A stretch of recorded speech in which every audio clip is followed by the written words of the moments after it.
Dans son amour, Dieu la Père.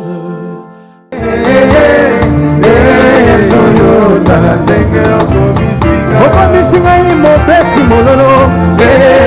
Ya papa soyo talandenge okomisinga. Natiki masumu nalandie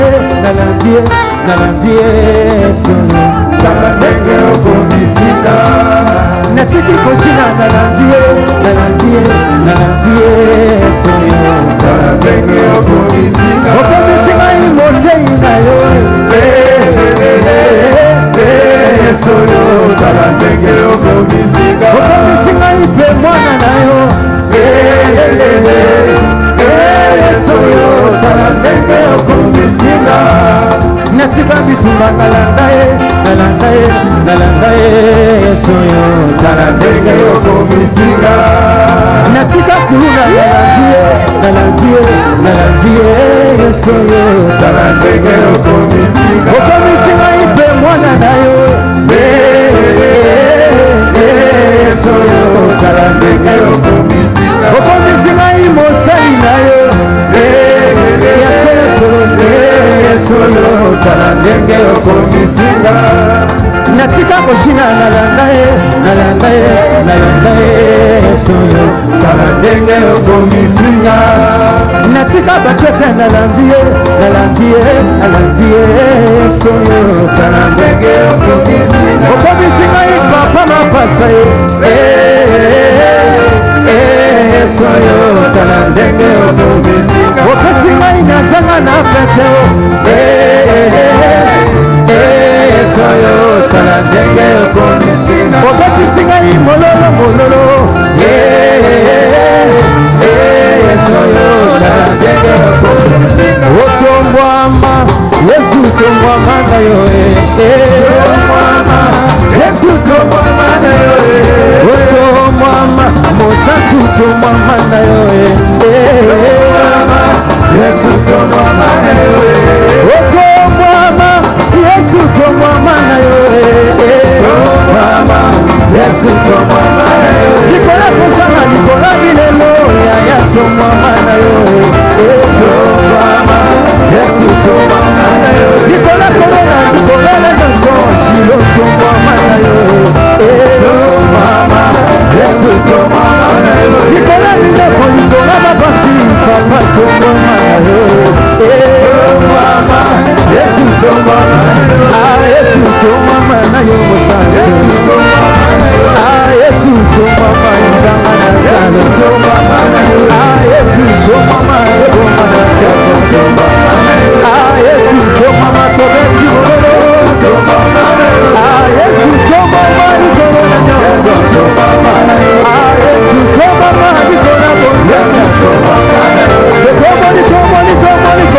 Yesu. Tombwama nikolo na nyoso. Tombwama na Yesu. Tombwama na tembo shilo. Besa mololo.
Alléluia. Il est merveilleux le roi. Amen. Il mérite la louange. La mission avec le Seigneur demande de l'obéissance. Et c'est ça, être au service de Dieu. Dieu nous veut partout et nous dépendons de son agenda. On dit, l'homme fait des projets, mais ce sont les desseins du Seigneur qui s'accomplissent. Amen. Aujourd'hui, nous terminons notre retraite que nous avions commencé depuis jeudi à minuit avec le thème « Mettez de l'ordre dans vos relations ». Ça, c'est le thème. L'évangéliste Billon nous a enseigné jeudi. Et la nuit, le diacre Martin Pierre est venu encore là-dessus. Et la journée, nous étions là aussi pendant les ateliers où chacun de nous a dit quelque chose sur ce thème, parce que quand nous sommes dans des moments de retraite et de prière, il ne s'agit pas seulement de prier et d'écouter les pasteurs prêcher, mais nous avons aussi un temps où chacun de nous médite et restitue aux autres, édifie les autres sur sa méditation autour des sujets qu'on nous donne. Et la nuit, le vendredi, diacre Elion, cette fois-ci, c'est lui qui nous a encore nourris. Amen. Maintenant, il est question que nous puissions conclure ce thème.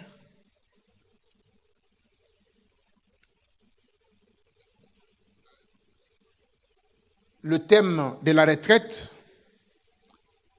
c'est une recommandation. Ce n'est pas une demande.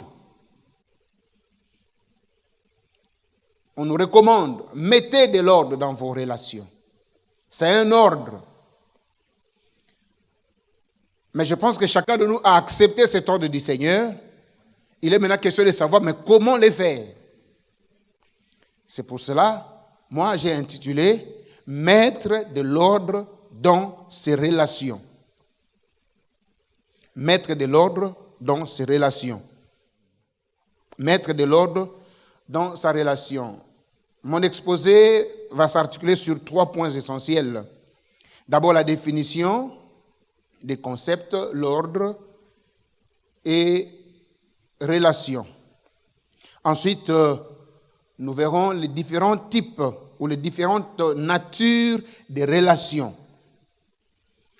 auxquelles les hommes sont soumis ou des relations qui se proposent aux hommes.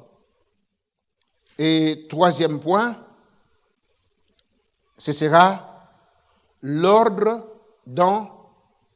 ou l'ordre des relations. L'ordre des relations. Ce qu'il faut d'abord comprendre par rapport au thème.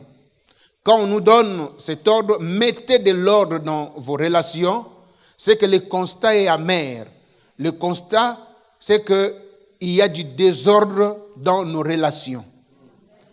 Il y a du tohu-bohu. Nous ne savons pas hiérarchiser nos relations. Nous ne savons pas placer ou classifier nos relations par l'ordre d'importance. Amen.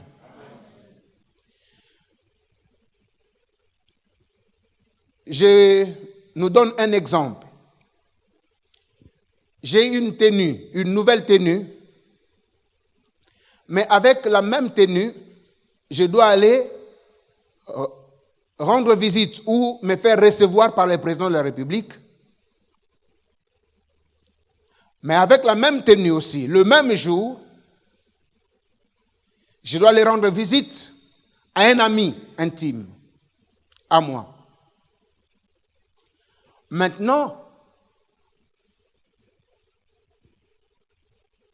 c'est à moi de choisir qui visitait le premier et qui visitait en second. Mais ce qui est vrai, dès que je sors de la maison, je n'aurai plus le temps de revenir. En sortant, je commencerai par un rendez-vous pour finir par un autre. Si vous étiez à ma place, ou je vous demande conseil, je commencerai par quel rendez-vous? Pourquoi je dois commencer par le président de la République? Pardon? Il faut être en costume. C'est une autorité.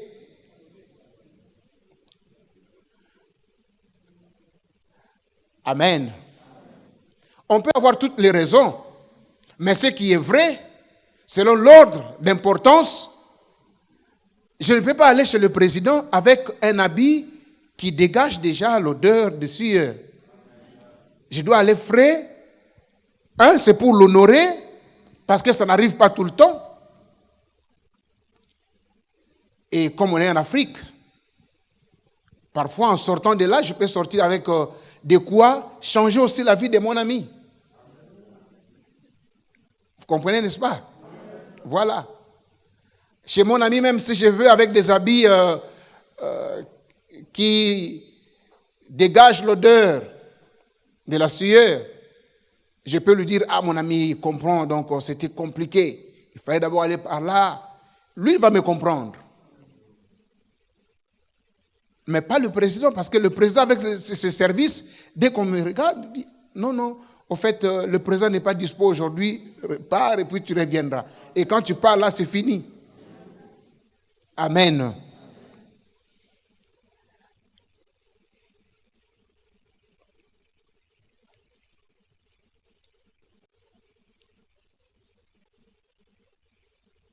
Ça, c'est la sagesse de l'homme. Déjà, quand je considère cette personne, ma relation avec lui prime avant les autres relations.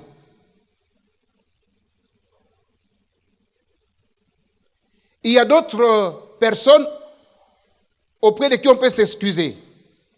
Mais il y en a d'autres. Les excuses ne passeront pas. L'opportunité était là et tu l'as ratée et c'est fini. Pour les enfants qui fréquentent encore Pendant les vacances, on profite pour regarder la télé, pour suivre des séries. Mais dès que c'est la rentrée, c'est fini. On ne peut plus rester 24 heures sur 24 devant le poste téléviseur pour suivre. On ne peut pas garder son téléphone pour Facebooker, naviguer, se communiquer à tout moment. Parce que ça peut entacher ou donner des conséquences néfastes aux résultats. Pendant cette période scolaire, la priorité est donnée aux études. Amen. C'est ça l'importance.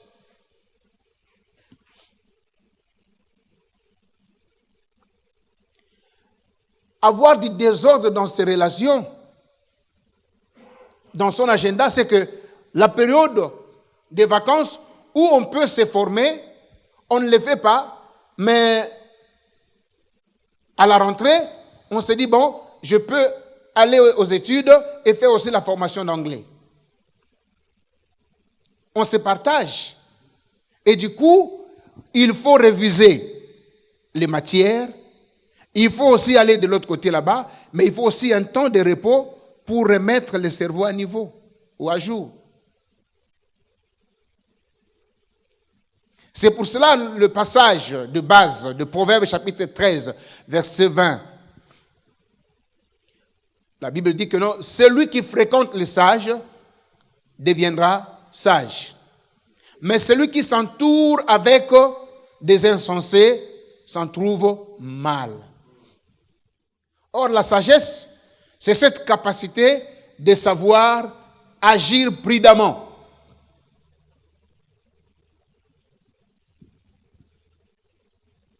Et le deuxième texte de l'apôtre Paul, 1 Corinthiens 15, 33, lui nous met en garde. Il dit, attention, ne vous y trompez pas. Les mauvaises compagnies corrompent les bonnes mœurs. Ils ne vous demanderont pas la permission de vous changer. Mais vous allez vous-même vous rendre compte que non, vous avez déjà changé. Une bonne orange ne pourra jamais affecter les oranges pourries. Mais une orange pourrie fera pourrir toutes les autres oranges. C'est le principe, c'est la loi.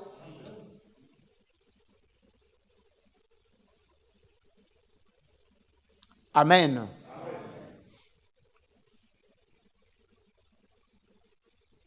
C'est pourquoi nous devons être sages dans notre manière de faire.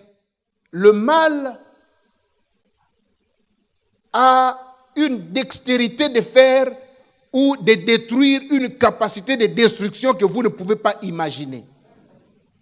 C'est pour cela certains péchés, la Bible nous dit de fuir. Amen. Il faut carrément fuir.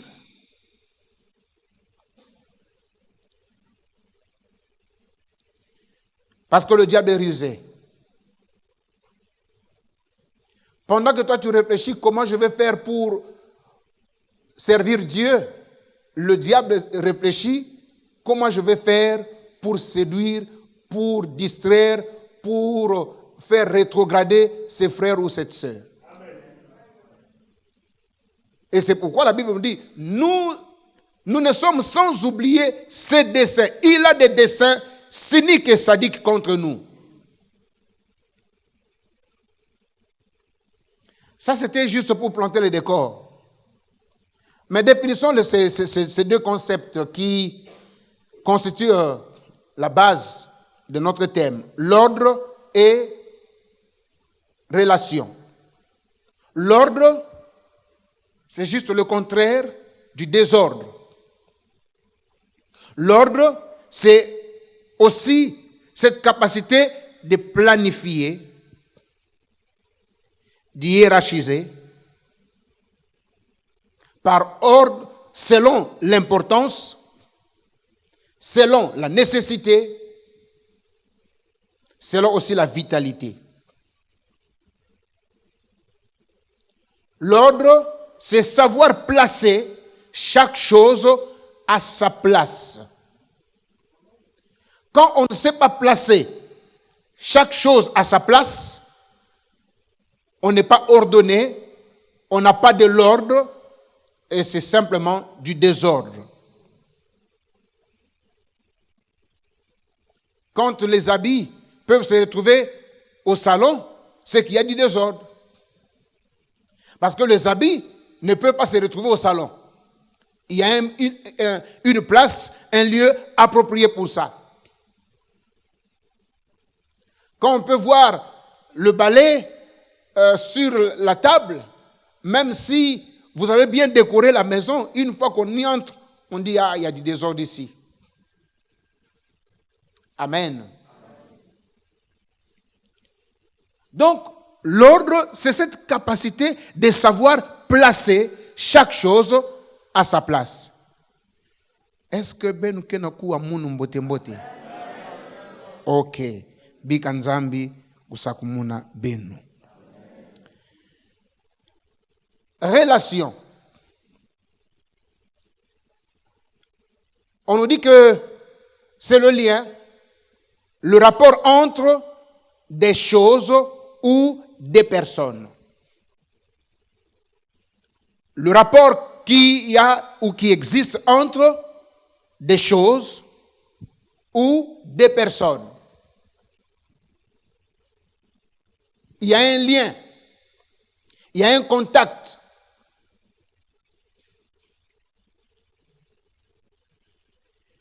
Une relation, c'est aussi une personne avec qui on est en contact. Alors, quand on nous dit mettre de l'ordre dans ces relations, parce que nous avons compris c'est quoi l'ordre, et nous avons compris c'est quoi le contact, plutôt la relation ici, pour le cas d'espèce, il s'agit de la relation, pas avec les choses. Prenons dans sa globalité, soit avec les choses, soit avec les hommes, soit avec Dieu. Mais l'ordre dans ces relations, ça veut dire savoir mettre chaque relation à sa place.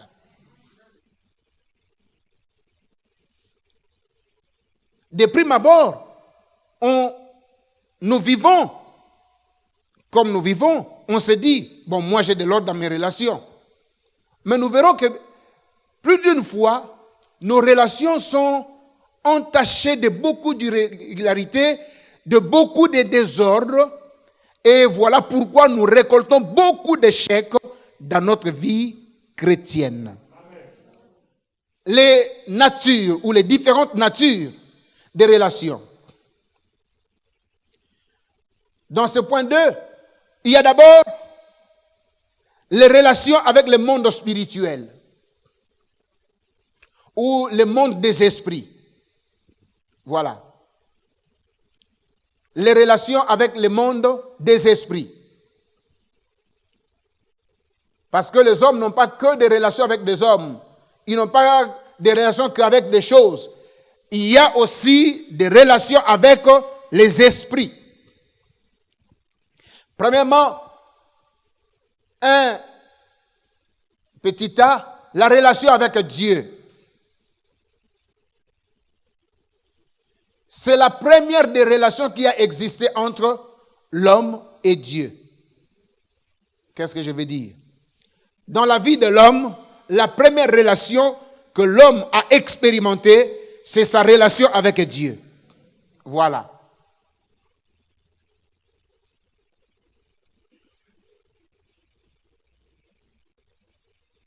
L'homme a été créé par Dieu.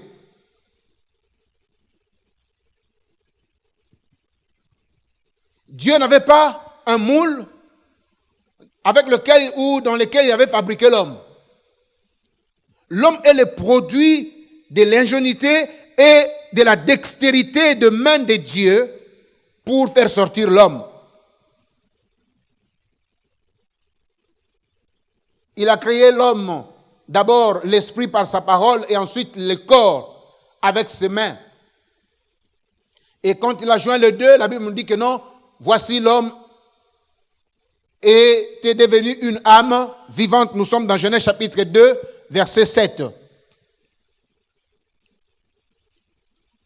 L'Éternel Dieu forma l'homme de la poussière de la terre. Il souffla dans ses narines un souffle de vie et l'homme devint un être vivant. D'autres versions disent une âme vivante. Versets 16 à 17.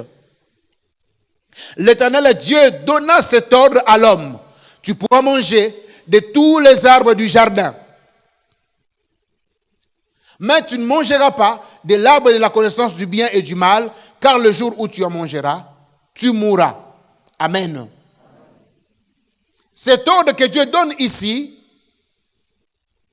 je pense l'avoir déjà dit plus d'une fois ici, ce n'était pas une punition, ce n'était pas mettre l'homme à l'épreuve, c'était juste créer un lien, un contact entre Dieu et l'homme qu'il a créé.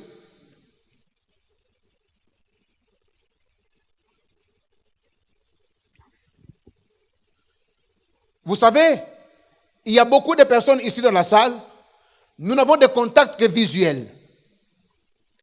Dès que le culte est fini, vous partez chez vous, je pars chez moi, c'est fini. Mais il y a une personne ici, j'ai un contact et visuel et spirituel, mais et aussi immatériel, sentimental, dans tous les domaines. C'est mon épouse. Quand elle n'est pas là, partout où je suis, je pense à elle. Elle est où? Qu'est-ce qu'elle fait? Pareil aussi à elle. Quand on n'est pas physiquement ensemble, elle veut savoir où je suis, avec qui je suis et qu'est-ce que je suis en train de faire à l'instant T. Amen.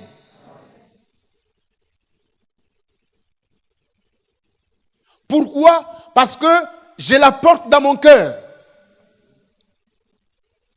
Elle me porte dans son cœur. Pareil aussi à tous les amoureux qui sont ici. Il n'y a pas que nous. Amen. Voilà.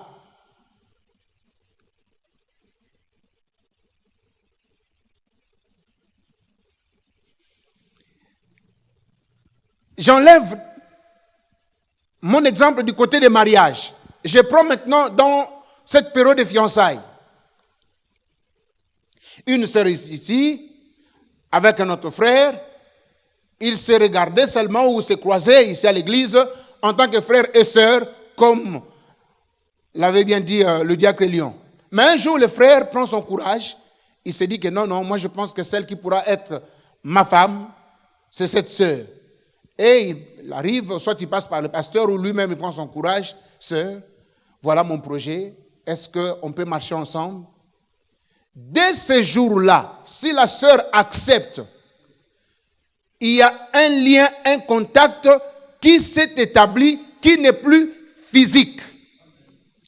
Même quand la sœur se retrouve chez elle, elle pense au frère. Et le frère aussi pareil, il pense à la sœur.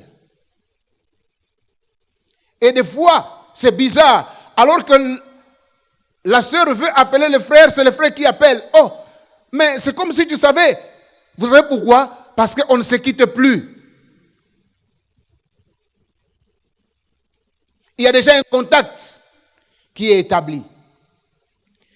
Par l'ordre que Dieu a donné à l'homme, Dieu a établi un contact permanent avec l'homme. Quand l'homme veut aller, il regarde, il dit, ah, Dieu avait dit que je ne touche pas. Donc il pense à Dieu. C'est pour cela que la Bible dit, tu aimeras l'Éternel ton Dieu de tout ton cœur. Comment peut-on aimer Dieu de tout son cœur si on ne pense pas à lui? Or, la meilleure méthode de penser à quelqu'un, c'est de penser à sa parole. C'est de penser à ce qu'il m'avait dit. Un frère va en Europe. Il laisse la sœur, il dit, je reviendrai pour t'épouser. La sœur derrière, elle a beaucoup de sollicitations. Mais pourquoi elle n'accepte pas? Parce qu'elle pense à la parole du frère. Le frère m'avait dit, il viendra m'épouser. Ce verset 16 et 17, c'est le contact que Dieu a placé entre l'homme et lui. La première relation que l'homme a expérimentée sur la terre, c'est la relation avec Dieu. Malheureusement, cette relation a été rompue. Pourquoi? Parce que le diable s'est mixé en disant, non, tu ne mourras pas. Tu seras comme Dieu. La femme a expérimenté, elle a séduit aussi son époux, et voilà comment cette relation a été brisée. Gloire soit rendue à Dieu, parce que dans Romains chapitre 5, verset 10 à 11,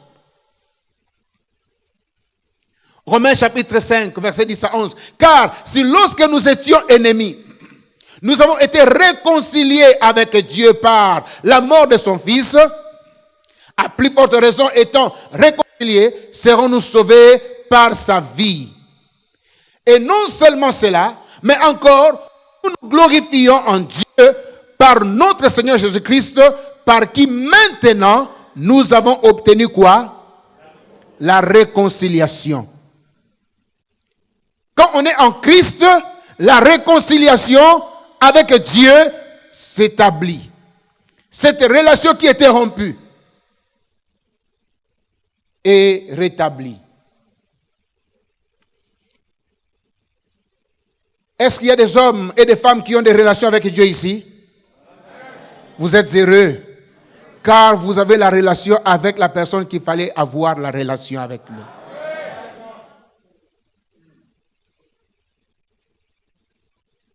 Mais malheureusement, beaucoup de gens ne connaissent pas l'importance de la relation avec Dieu. Est-ce que vous savez que nous sommes les hommes et les femmes les plus heureux du monde, le simple fait que nous ayons la relation avec Dieu? Combien de personnes aimeraient être connues, avoir une relation avec le président de la République? Ce n'est qu'un homme, ce n'est qu'un être humain qui a un commencement et une fin. Mais Dieu avec qui tu as la relation, il n'a ni commencement ni fin. Le président de la République peut te secourir ici au Congo, mais une fois en France ou aux États-Unis, son influence ne pourra plus faire quelque chose pour toi. Mais Dieu peut te venir au secours, et ici au Congo, et aux États-Unis, et sous la terre, et aux cieux. Dieu est plus important que toute autre relation que tu peux avoir. Si tu es en relation avec tout le monde sauf avec Dieu, tu es le plus malheureux. Bien-aimés, soyons fiers et heureux d'avoir la relation avec Dieu. Eyana butu, eyana moi, nakobanga ngai mwana ya le roi des rois. Frère, au-delà des chants, vivons cela. C'est une vérité, c'est une réalité. Alléluia.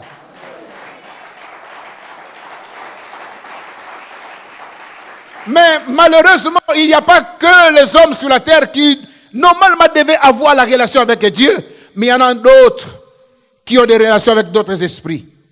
Le diable, les démons. Voilà pourquoi, bien aimé dans le Seigneur, des fois tu peux demander quelque chose à quelqu'un. Il te fait la promesse et dit, demain je vais le faire. Viens d'ailleurs. Mais entre la promesse et la réalisation, il y a la nuit. Mais tu ne sais pas qui viendra le visiter la nuit. Peut-être qu'il y a d'autres esprits qui viennent. Il regarde comme ça et dit, non, ne lui donne pas. Il endurcit son cœur. Tu viens demain comme ça et il dit, oh bon, en tout cas, on verra ça plus tard. En tant qu'humain, il avait l'empathie de venir à ton secours. Mais étant la nuit, visité par des esprits, il est habité par un autre esprit et puis il ne peut plus le faire. Si ici il y a des hommes et des femmes, vous avez des relations avec des esprits, vous faites fausse route. Satan a été précipité des cieux où il était. Quand on le précipite, c'est que son désir, ce n'était pas d'être précipité par terre, sur la terre ici, c'était de rester là-bas, de monter encore un peu plus haut. Mais il n'en avait pas de capacité, il n'en avait pas la force. Il a été précipité. Un tel type qui ne sait pas lui-même donner la place qu'il voulait. Penses-tu qu'il te donnera la place que tu veux?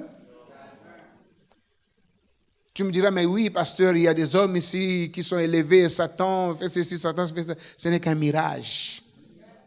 Dans 1 Corinthiens chapitre 10, versets 16 à 22. La Bible dit ceci.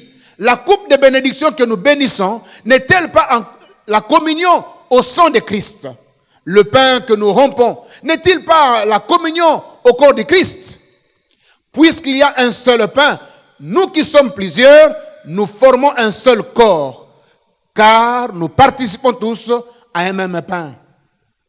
Voyez, les Israélites selon la chair, ceux qui mangent des victimes, ne sont-ils pas en communion avec l'autel? Que dis-je donc? Que la viande sacrifiée aux idoles est quelque chose ou qu'une idole est quelque chose? Nullement. J'ai dit que ce qu'on sacrifie, on les sacrifie à des démons et non à Dieu. Or, je ne veux pas que vous soyez en communion avec des démons, ou en d'autres termes, je ne veux pas que vous soyez en communion avec eux, je ne veux pas que vous soyez en relation avec des démons. Vous ne pouvez pas boire la coupe du Seigneur et la coupe des démons. Vous ne pouvez pas participer à la table du Seigneur et à la table des démons. Voulons-nous provoquer la jalousie du Seigneur? Sommes-nous plus forts que lui? Frère, tu viens ici à l'église pour écouter la parole de Dieu. Parce que la vraie Sainte Seine, ce n'est pas ce que nous mangeons ici. C'est la parole que tu écoutes. Mais pendant que tu écoutes la parole de Dieu, tu as des ficelles sur le rein. Tu as des tatouages quelque part. Tu as un amulette quelque part. Tu as je ne sais quoi, un omitament que le diable t'a donné. Et c'est ça ton Dieu. Mais tu viens t'asseoir aussi à l'église pour tromper la vigilance. Bien-aimé, tu provoques la jalousie de Dieu. S'il y a quelque chose que Dieu n'aime pas les kimbanda. Dieu n'aime pas qu'on les mélange. Maintenant, quand toi tu viens avec un autre Dieu pour t'asseoir là où on invoque le véritable Dieu, tu provoques la jalousie de Dieu. Et dans ces jeux-là, c'est toi qui seras la victime. On participe dans des réunions, des familles où on prépare la nourriture à l'honneur des ancêtres. Vous savez, les ancêtres, ce sont des démons.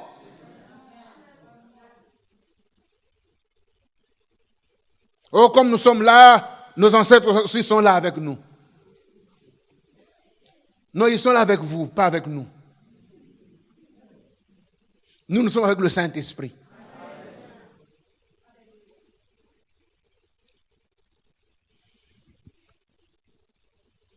Bien-aimés dans le Seigneur, Pasteur Mathieu nous a enseigné, il y a deux choses, deux péchés que nous devons fuir. Fuir l'impudicité et fuir l'idolâtrie. Je me souviens vous avoir enseigné ici, il y a deux tribus d'Israël qui dans l'Apocalypse sont effacées. Pourquoi? Parce que dans leur sein, on avait établi des autels, des idoles. À cause de ça, au ciel là-bas, ils n'ont pas de place.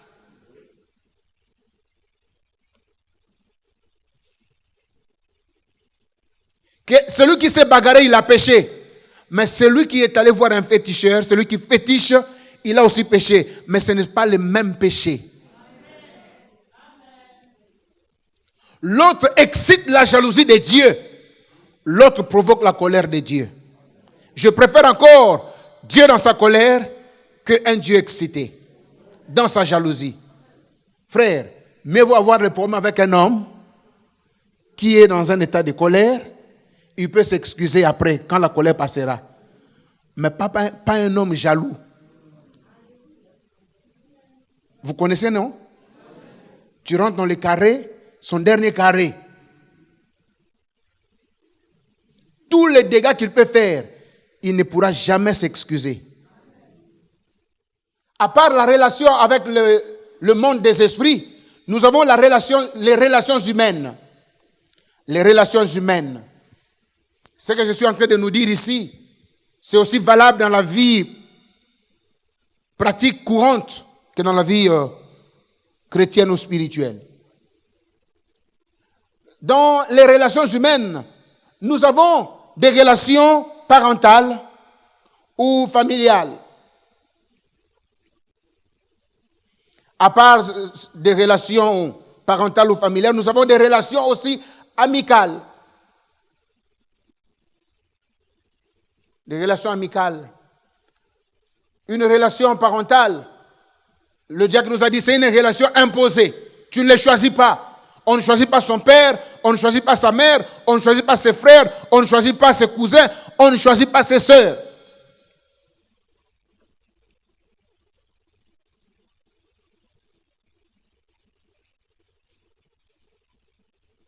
J'aurais voulu que Maman Bagana soit ma petite sœur.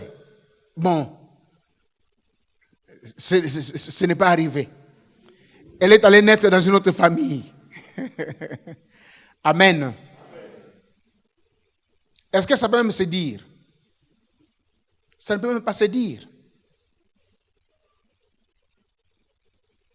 Tu as tes frères biologiques, tu as aussi tes sœurs biologiques. Point barre. C'est Dieu qui a imposé. C'est la loi de la nature. Tu aurais bien voulu avoir des frères métis dans la famille, mais le mariage de ton père et de ta mère, ils sont tous noirs, alors tu auras des frères noirs et des sœurs noires. Amen. Voilà, c'est imposé. Mais il faut faire attention avec cette relation amicale. Là, il y a un problème. Dans la relation amicale, nous avons aussi des connaissances. Je l'avais dit pendant les ateliers. Nous, les Africains, nous confondons tout. Il y a du désordre dans nos relations. Nous ne savons pas que dans cette rubrique des relations amicales, nous avons d'abord ce qu'on appelle des connaissances. Nous avons ce qu'on appelle des camarades. Nous avons ce qu'on appelle aussi des collègues. Nous avons ce qu'on appelle des condisciples. Nous avons ce qu'on appelle des amis. Ce sont toutes des relations, mais qui ne signifient pas la même chose. Pour n'avoir pas défini la nature de la relation avec l'autre, tu risqueras de tomber dans de grosses erreurs.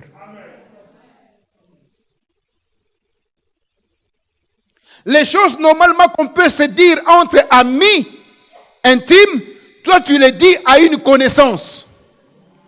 Parce que vous voyez fréquemment. On peut se voir tous les jours, mais on n'est pas amis, on n'est que de simples connaissances. Tous mes voisins, ce ne sont pas mes amis, ce sont mes connaissances. Je les connais, ils me connaissent. Point barre. Entre les connaissances, c'est bonjour, bonjour, comment ça va bien.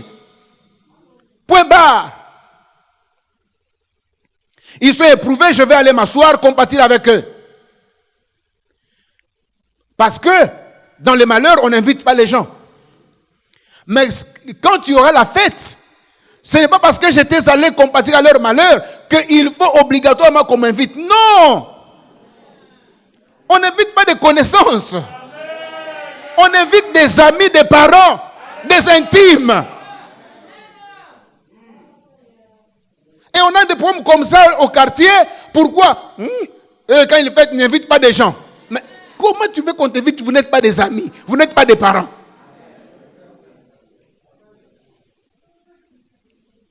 Mata te banda wana. Mbota banda kopesa pesa kalisute. Pourquoi? Ils avaient fait la fête, ils ne m'ont pas invité. Mais quand ils étaient éprouvés, j'étais allé dormir là-bas.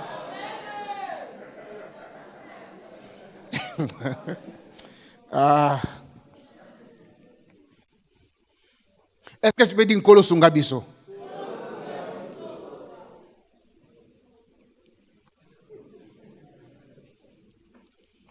Des collègues. Quand on est au travail, on est collègues, on n'est pas amis. Même si on partage le même bureau, du matin au soir, on s'assied ensemble,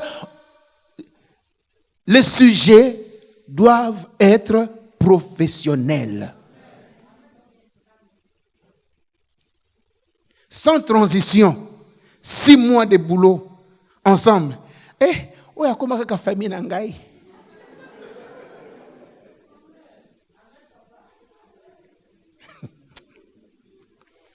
Il connaît tout de ta maison. Mais si c'est un homme comme moi, ou c'est une femme qui a un caractère comme moi, je saurai tout de toi, mais tu ne sauras rien de moi. Ce n'est pas parce que je suis pasteur, mais non parce que je sais définir mes relations.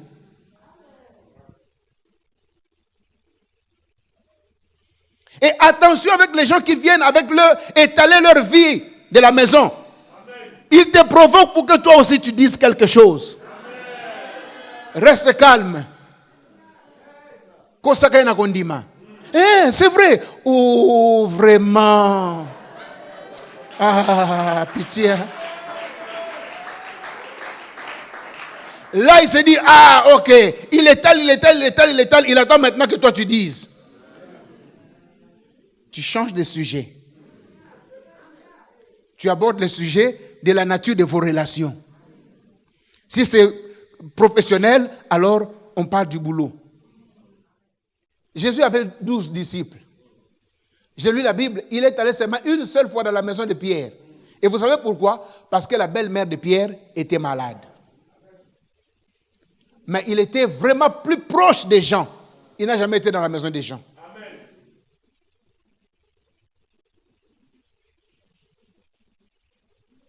Ne confondons pas l'africanité à la chrétienté. Frères, nous sommes des frères en Christ. Il ne faut jamais enlever en Christ. Dans nos rapports, il ne faut jamais enlever en Christ. Il faut toujours dire, nous sommes des frères en Christ. Ça fait toute la différence. Montrons à nos enfants. Ils ne sont pas obligés de se faire des amis à l'école. À l'école, on ne se fait pas des amis là-bas. Tous ceux qui sont là-bas, ce sont des condisciples. Parlons de l'école, parlons de la matière que les professeurs enseignent, point barre. Montrons aux enfants comment ils vont grandir. Quand ils seront grands, ils seront modèles. Ils ne seront pas comme vous et nous. Tout le monde connaît ta vie de fond en comble. Laissez-moi vous dire une chose. Proverbe chapitre 17, verset 17. Qu'est-ce que ça nous dit? L'ami aime en tout temps. Et dans le malheur, il se montre un frère. Vous connaissez un tel frère, un tel ami, qui aime en tout temps. C'est Jésus. Ne me dis pas que non, moi j'ai un meilleur ami, lui-même en tout temps. C'est faux. L'homme reste l'homme. Et surtout si les moyens diffèrent. Vous êtes des meilleurs amis dans la pauvreté, dans la galère. Et le jour où Dieu te bénit, ça devient compliqué. Arrêtez ce langage-là, Elienga.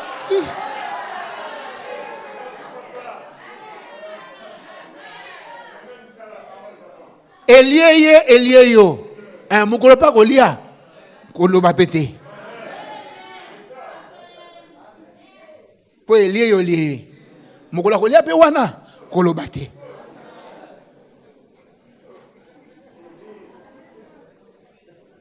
Toi, mon meilleur ami, tu m'as poignardé au dos. Oh. Vous changez la nourriture? Loba un colo.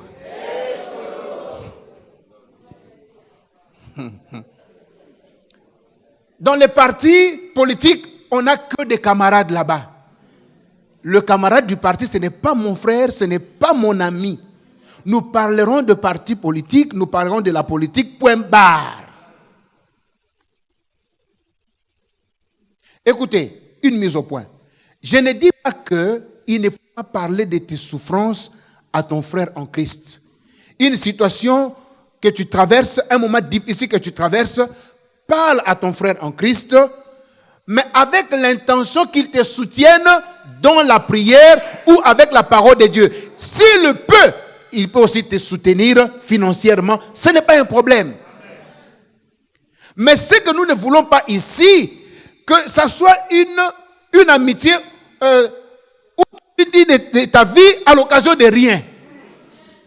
Après avoir parlé de toi, tu seras tenté de parler maintenant des autres. Or, quand vous commencez à parler des autres sans les autres, ça devient des songi-songi.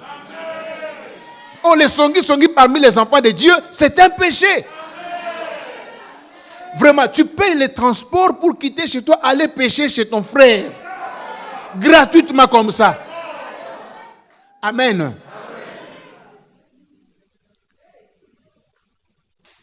Non, ce n'est pas possible. Ne parlez pas des gens. Pendant que je suis en train de prêcher, pendant que nous sommes là, il y a d'autres déjà, il est en train de regarder. Il cherche le sujet de causerie. Après ici, tu l'avais pas vu? D'ailleurs.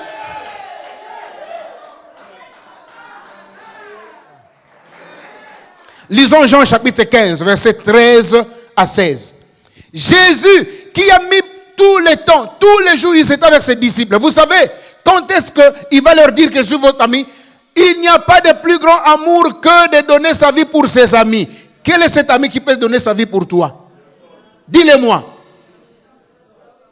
Même moi, votre pasteur. Amen. Voyez-vous, tout cela c'est Jésus, ce n'est pas nous les hommes. Vous êtes mes amis si vous faites ce que je vous commande. La suite. Je ne vous appelle plus serviteur parce que le serviteur ne sait pas ce que fait son maître. Retenez ça très bien. Mais je vous ai appelé ami parce que je vous ai fait connaître tout ce que j'ai appris de mon Père. Jésus a quitté d'une relation à une autre dimension de relation. Après combien de temps? Après 3 ans de vie commune avec ses disciples.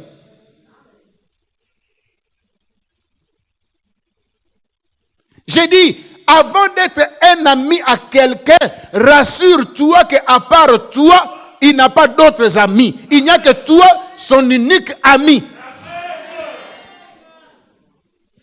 Sinon, tout ce que tu dis à lui, il ira dire à son autre ami que tu ne connais pas.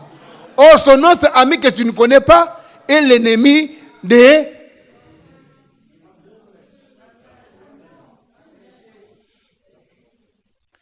Attention, bien-aimés.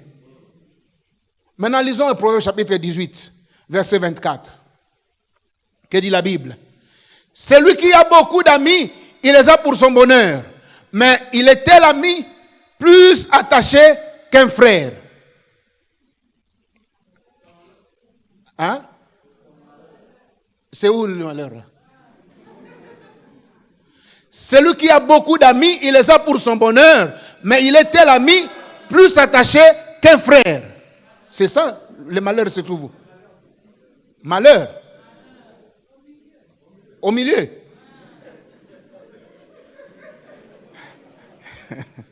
Amen.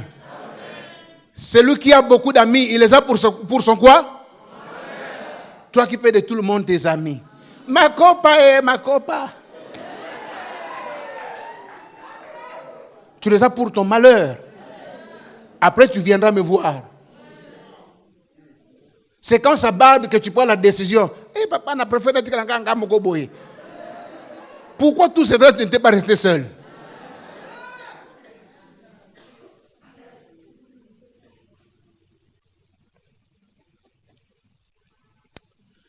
Oh.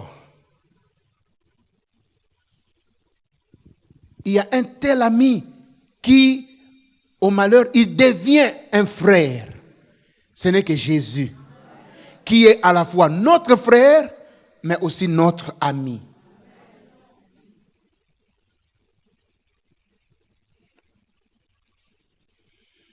Je m'en vais terminer avec le 3e point.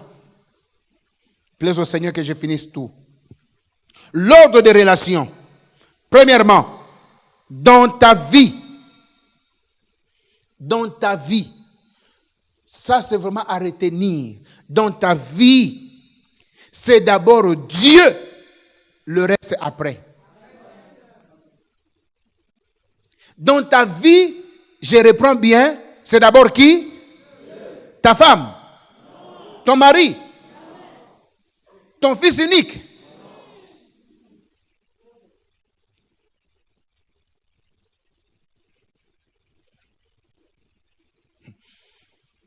Ceux qui aiment les musiques, les mutuelles, ton pied, mon pied. Ah. Si vous savez ce que vous dites. Hein. Dans ta vie, c'est d'abord Jésus-Christ. C'est d'abord Dieu. Ta relation avec Dieu doit primer au-dessus de toutes les autres relations. Dans ces deux passages ci-dessous, Dieu nous montre l'importance de la relation avec lui. Avant même de donner ce passage, j'énonce pour vous dire, ces deux passages, c'est pour nous montrer l'importance de la relation dans ta vie avec Dieu. Lisons maintenant les deux passages en question. Matthieu chapitre 5, verset 29 à 30. Si ton œil droit est pour toi une occasion de chute. Ah, maman, tu fait m'amener ma paire de lunettes. Wow. Si l'œil de ton voisin droit est pour toi une occasion de chute, arrache-le et jette-le loin de toi, car il est avantageux pour toi. Non, mais l'autre verset là, le verset 30, ça c'est pas trop bon. Et si la main droite de ton voisin est une occasion de chute pour toi, coupe-la sans pitié, jette-la loin de toi, car il est avantageux pour toi. Hein? Maintenant vous dites non, mais vous dites quoi? Bon, moi je ne vais pas lire, vous lisez. Remettez verset 29. Verset 29. Oui, lisez.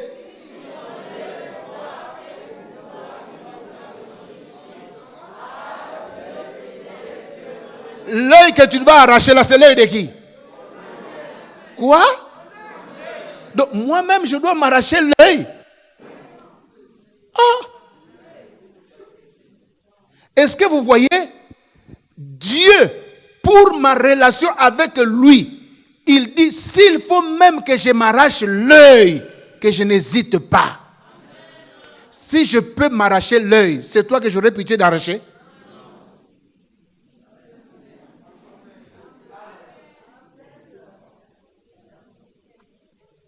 L'autre passage, c'est Matthieu chapitre 10, verset 32 à 39. Dans ce passage, il est dit, c'est pourquoi quiconque me confessera devant les hommes, je le confesserai aussi devant mon Père qui est dans les cieux.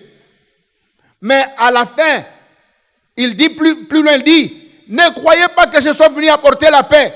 Je suis venu mettre la division entre l'homme et son père, entre la fille et sa mère, la belle-fille et la belle-mère. Chacun aura pour ennemi les gens de sa propre maison. Il dit, si quelqu'un préfère son père à moi, il n'est pas digne de moi. Oh. Donc entre mon père et Dieu, le choix est clair. C'est Dieu. Entre mes désirs à moi et Dieu, Dieu dit que je mette mes désirs au second plan. C'est d'abord Dieu. Entre mon corps et Dieu, c'est d'abord Dieu. Est-ce que tu mets de l'ordre dans tes relations? Et quelle est la place de Dieu dans ta vie? Et quelle est la place de tes parents dans ta vie? Toi, tu préfères désobéir à Dieu pour obéir à tes parents.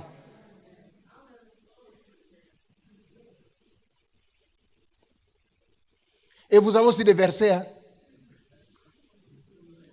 Enfants, obéissez à vos parents. Pasteur, vraiment. Parce que si je ne veux pas accepter qu'on aille là-bas faire les mianda là, on a dit que c'est moi le sorcier. Bon, pour ne pas faire ça, je suis allé seulement pour les remettre, mais moi je ne suis pas là-bas.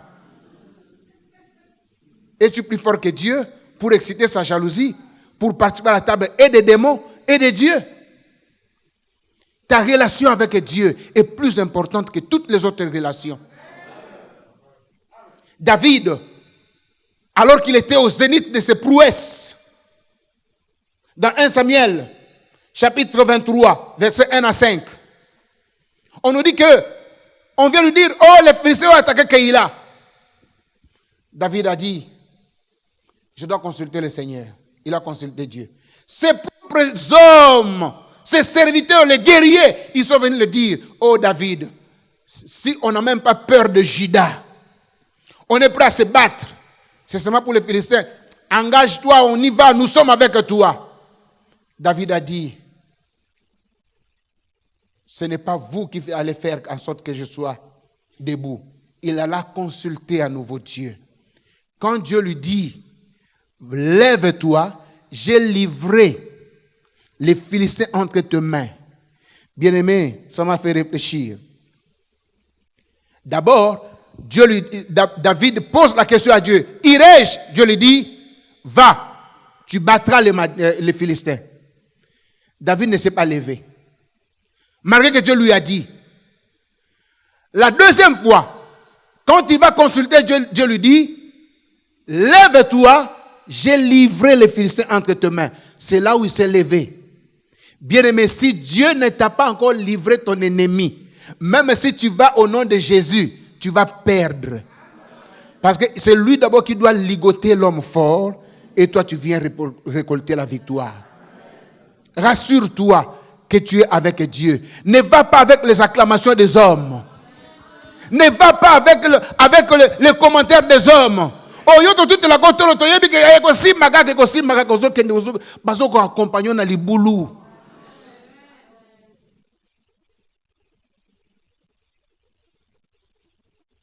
Je termine en disant ceci. Ne jamais altérer sa relation avec Dieu.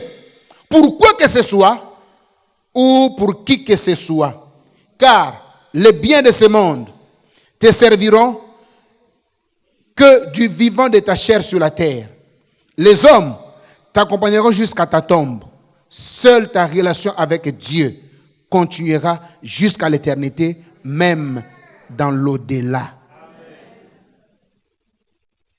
Celui qui est avec toi aujourd'hui et pour l'éternité, tu préfères les vexer pour faire plaisir à ceux qui se limiteront au trou. Ils vont revenir. Ne faisons pas comme Adam, qui pour la femme, il a brisé son alliance avec Dieu. Mais faisons comme Job. Pour la femme, il a dit, c'est toi l'insensé. Il a donné, il a repris. À lui la gloire. Le temps me manque pour vous parler de vos maisons. Dans votre maison, c'est d'abord ton mari et ta femme ou ta femme avant les autres. Il y a des gens qui préfèrent vexer leur femme pour faire plaisir aux amis. Vexer leur mari pour faire plaisir aux amis. Le monsieur rentre du boulot, il est là, assis avec les copines en train de parler. Le monsieur entre seul dans sa chambre et il se débarrasse seul. Il se lave seul. Il monte à la table seul. Et elle viendra plus tard. Et quand elle vient,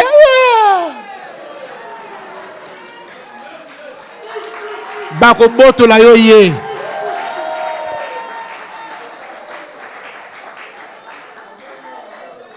La suite. Dans son amour, Dieu le Père